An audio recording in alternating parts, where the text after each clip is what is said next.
Estamos con dos expertos, analistas. Les agradezco mucho por estar con nosotros para tener sus comentarios respecto a esto. A ver, saludo muy cordialmente a don Carlos Bort.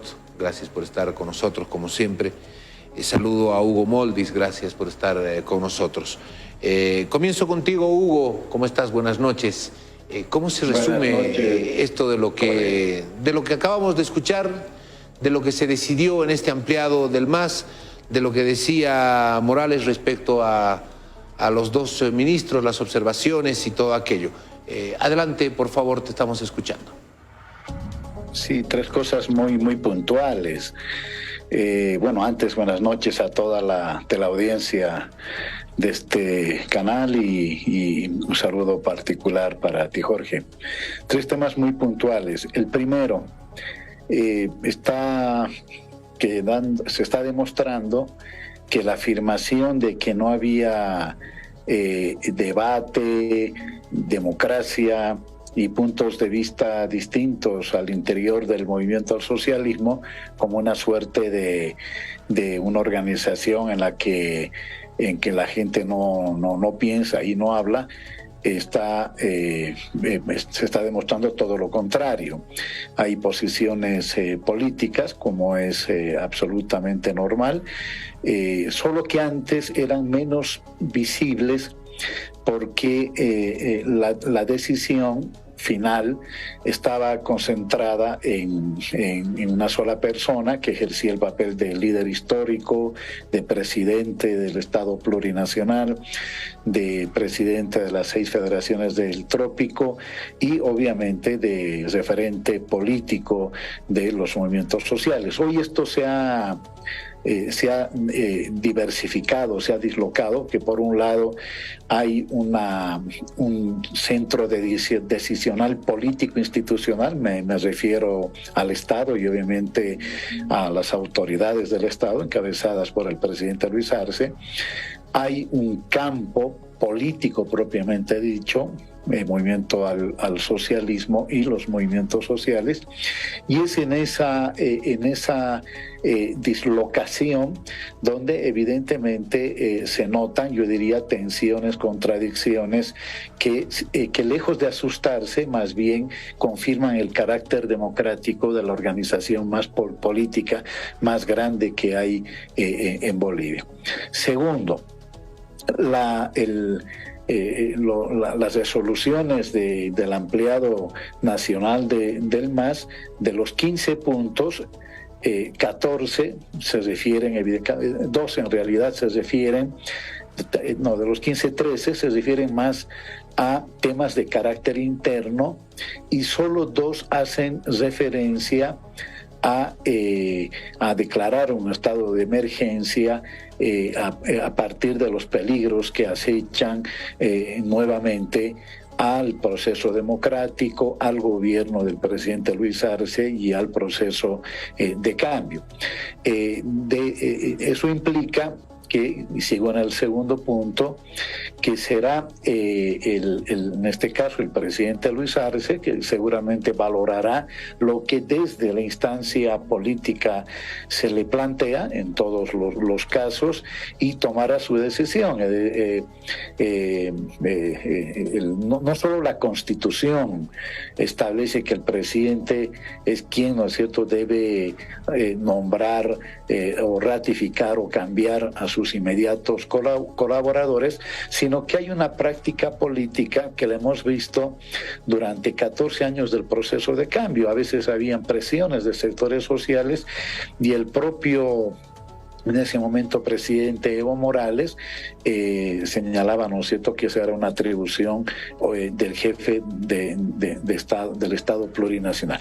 Y el tercer apunte es que creo que la militancia del movimiento al socialismo, de los movimientos sociales, están convocados a poner en la balanza, por un lado, las tensiones y las contradicciones que existen, y creo que no es malo reconocerlas, ¿no? Y por otro lado, las amenazas que existen a la estabilidad del gobierno del presidente Luis Arce. Hay que tener cuidado de que las contradicciones internas, las tensiones internas terminen facilitándole a los sectores de la ultraderecha de este país, nada democráticos por cierto, les termine beneficiando en el logro de su objetivo. Y su objetivo es el acortamiento del mandato presidencial, porque de otra manera no tienen posibilidades de llegar al gobierno. Ok, muchísimas gracias, Hugo. Voy con don Carlos Bort para conocer su interpretación sobre lo que se ha discutido en Cochabamba, lo que se ha dicho y finalmente, claro, estas conclusiones que escuchábamos en la voz de Morales. Adelante, por favor. Buenas noches, estimado Jorge. Gracias por la oportunidad de dirigirme a la población y a los televidentes por tu medio. Un saludo para Hugo Moldis también. Me voy a basar en el despacho o los despachos de prensa del periódico Los Tiempos. Al parecer no solo se ha concluido o no solo discutieron en la reunión el tema de el pedido de renuncia del ministro de Justicia, del ministro de Gobierno y del presidente de la administradora de carreteras, del señor Henry Mira. Sino que han habido otras, no sé si resoluciones o acuerdos tomados por quienes asistieron a ese evento, al que no concurrieron, por supuesto hay que decirlo, ni el presidente Arce Catacora ni el vicepresidente David Choquehuanca. Esas otras resoluciones dichas en breves pues, habrían sido las siguientes. El ampliado ratificó a Evo Morales Ayma como, comillas, comandante indiscutible de la revolución democrática y cultural. Bueno, dejo la rimbombancia de las palabras para la audiencia que juzgue como según su entender. A mí me interesa la segunda parte de esta decisión. Después de ratificarlo como comandante, es un lenguaje militar, ¿no? Decidieron que en esa condición lo van a defender de posibles enjuiciamientos. Aquí hay una alusión directa y dejan traslucir el temor real, lo que impulsó a que se haga esta reunión. Los procesos penales que parecen venir en contra de Evo Morales por los sucesos del Hotel Las Américas a partir del informe de la Comisión Interamericana de Derechos Humanos.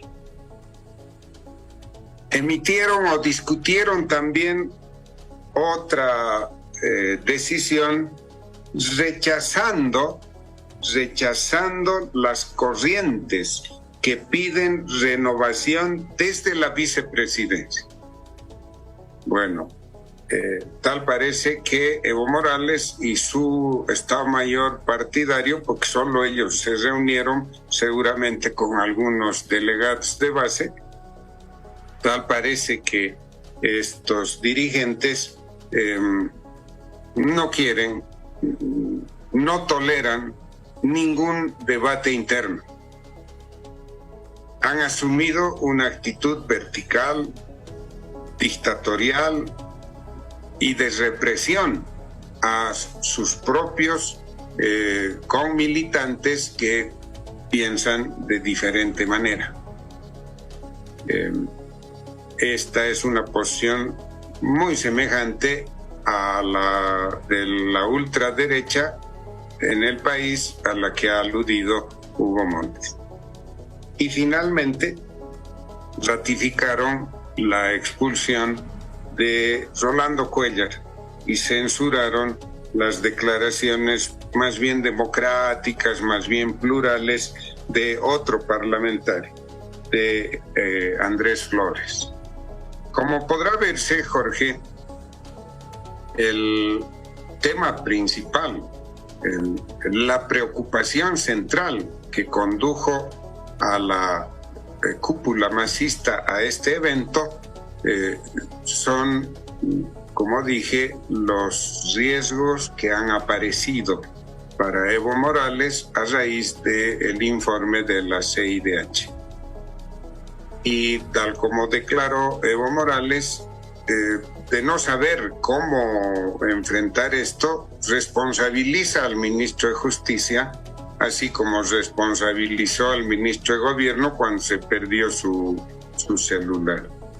Entonces, este es el tema de fondo, lo que va a suceder con Evo Morales de aquí a 3, 4 años, porque no es inmediato, pero que puede coincidir con las elecciones nacionales de 2025. Escenario en el que la postulación de Evo Morales prácticamente estaría eliminada, ¿no?, por la gravedad del informe de la CIDH. Ese, a mi juicio, es el contenido de esta reunión, y hay que destacar y decirlo con claridad. En esa reunión estuvieron solo militantes y dirigentes afines a la fracción de Evo Morales. No, al parecer, no participaron, no estuvieron allí, y si alguno estuvo, optó por quedarse callado, los parciales de la fracción de David Choquehuanca, y, por supuesto, tampoco estuvieron militantes a quienes les interese el equilibrio y la viabilidad del gobierno de Arce Catacora. Muy bien, muchísimas gracias. Voy a una segunda ronda de intervención de nuestros invitados. Estamos con don Carlos Bort y con don Hugo Moldis. Hugo, seguramente tienes algunas consideraciones a propósito de lo que mencionaba don Carlos Bort sobre lo que se ha tenido el día de hoy como escenario central del debate de lo que pasa dentro del movimiento al socialismo en Cochabamba. Adelante, voy contigo, por favor, en esta segunda y última ronda. Adelante. Muchas gracias, Jorge. Antes, un saludo a Carlos. Buenas noches. Yo pienso que se ha denunciado la existencia de un plan negro, que en el que incluso se ha comprometido mi nombre. Yo diría que hay una estrategia.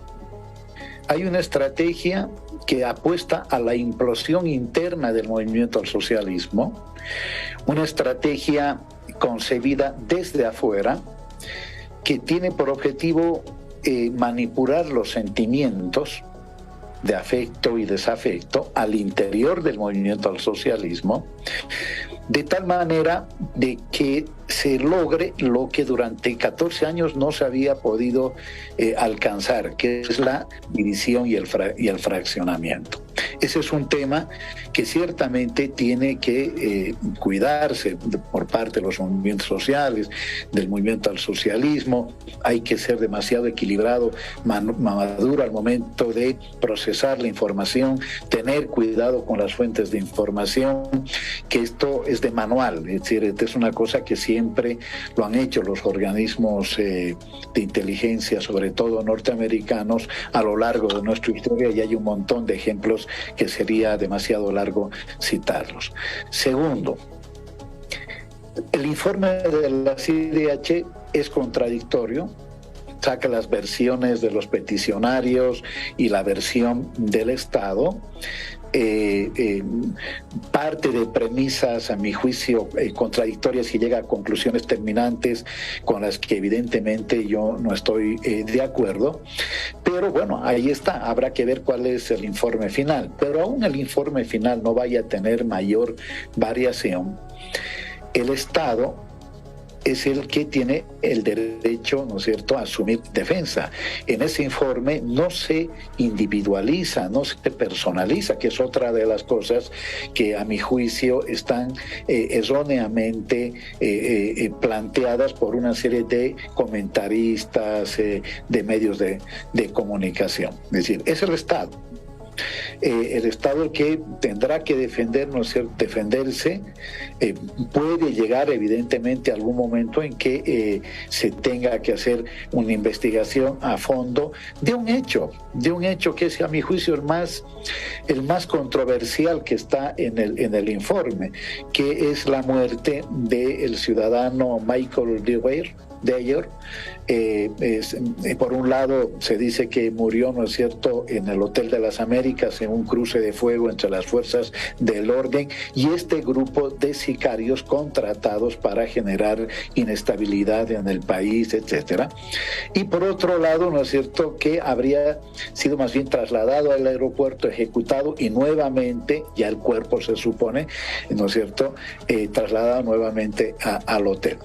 El propio informe señala que hay dos versiones muy contradictorias sobre eso. Ahora, yo quiero destacar que en la página 8 de ese informe, el Estado señala su disposición, una vez que se cierre el caso de alzamiento armado y terrorismo, el Estado expresa su disposición a que se investigue, ¿no es cierto?, la muerte de este ciudadano extranjero, lo cual demuestra, y no fue considerado en la fase resolutiva, más que resolutiva, de recomendaciones, lo que demuestra la disposición del Estado, ¿no es cierto?, a no encubrir absolutamente nada.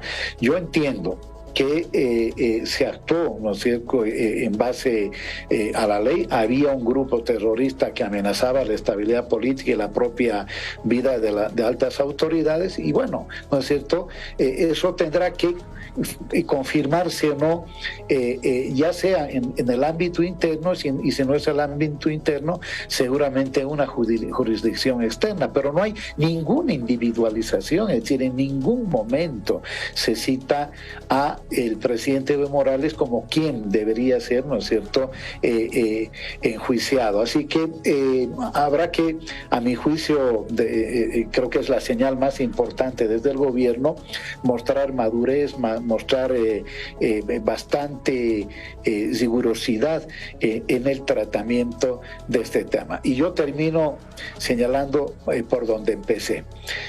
Yo creo que a pesar de muchas contradicciones, en la base hay una unidad muy fuerte dentro del movimiento el socialismo y los movimientos sociales.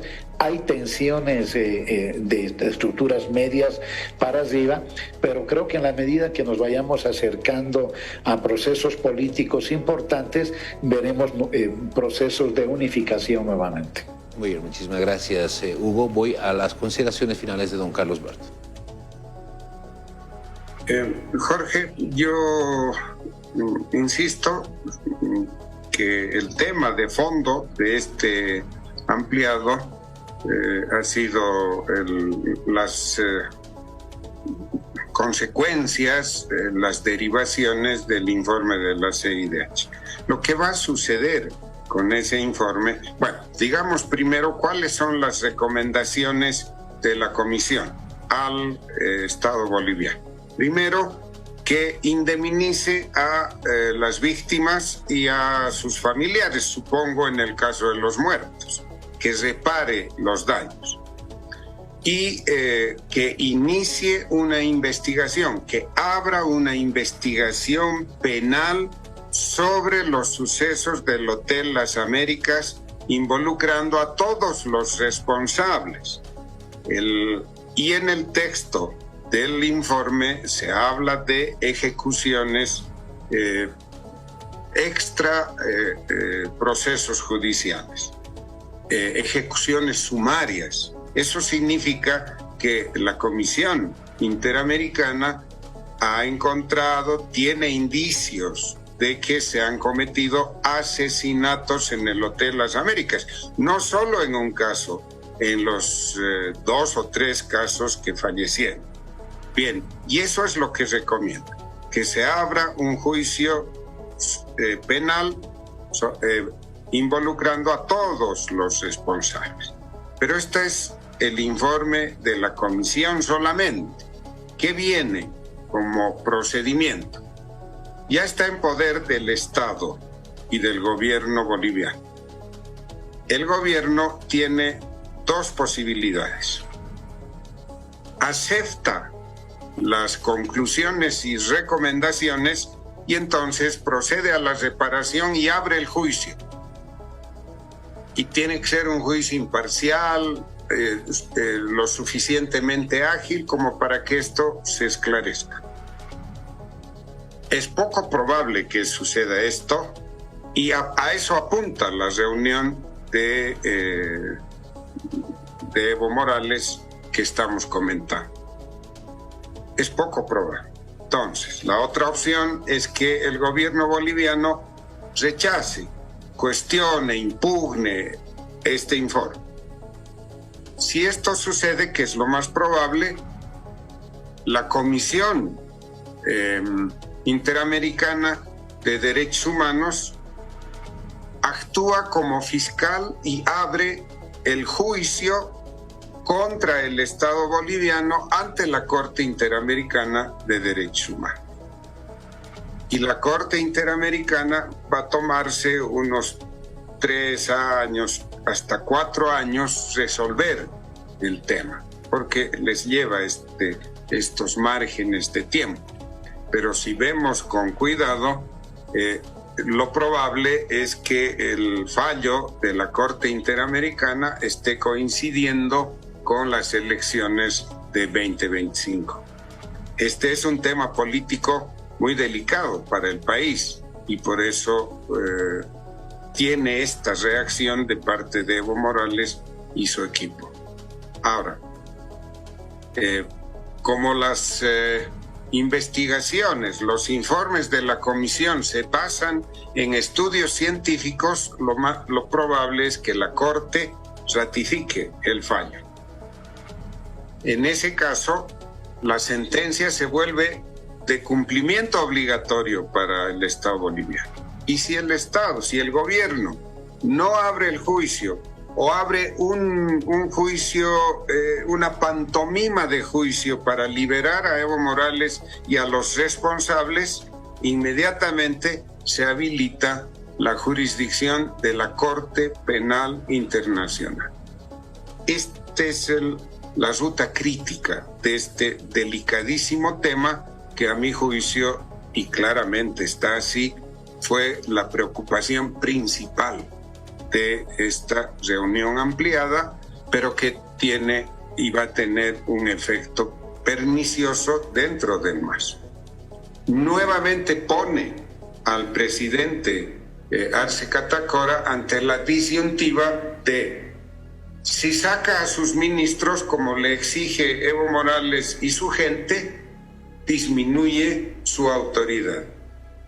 Si no lo hace, agrava la situación interna del MAS. Claramente Evo Morales está perdiendo toda orientación, toda mesura, y él mismo se está poniendo en una situación de extrema confrontación con Arce Catacora, y como además lo han censurado a Choquehuanca, se está agravando la conflictividad interna en el MAS. Estas son, a mi juicio, las motivaciones y las repercusiones de esta reunión, y deberíamos estar muy atentos a sus secuelas en las próximas semanas y meses. Ok, muchísimas gracias. Gracias a ambos por haber participado con nosotros. De verdad, ha sido un gusto poder escucharlos, escuchar su análisis. Hugo, es la primera vez que te tenemos en el Noche Sin Tregua, que no sea la última. Bueno, eso va a depender mucho de ustedes. No, bueno, ahí está yendo el compromiso. Bueno, gracias, claro, te agradezco mucho. Un gusto, ¿eh? Don Carlito Bort, un abrazo, gracias. Buenas noches. Gracias, muchísimas gracias.